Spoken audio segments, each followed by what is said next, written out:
For many, the 1920s evokes images of flappers and speakeasies. But for one group of Americans, the decade was also one of rebirth. It was known as the Harlem Renaissance.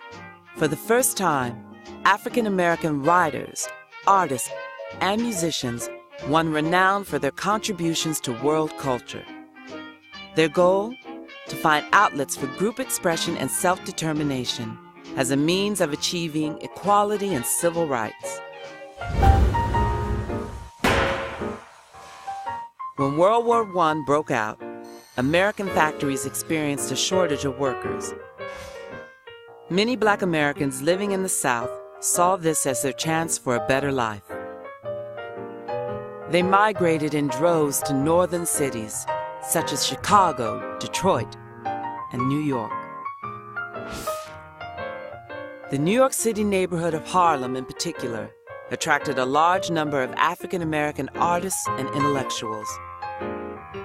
It wasn't long before Harlem became the epicenter of an artistic explosion.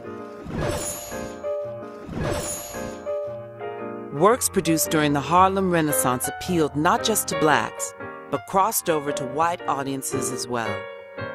The musical Shuffle Along, written by and starring African Americans, became a smash hit on Broadway. "'Cause I'm just wild about Harry, and Harry's wild about me."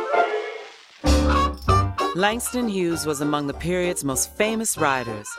Known for his folksy humor, he was nicknamed the O. Henry of Harlem. Other writers included Countee Cullen, James Weldon Johnson, and Zora Neale Hurston. Great artists also emerged on the Harlem scene, such as Aaron Douglas and Augusta Savage, who opened her own studio and taught sculpture to other African Americans. And then there were jazz legends, among them Duke Ellington, Bessie Smith, and Cab Calloway.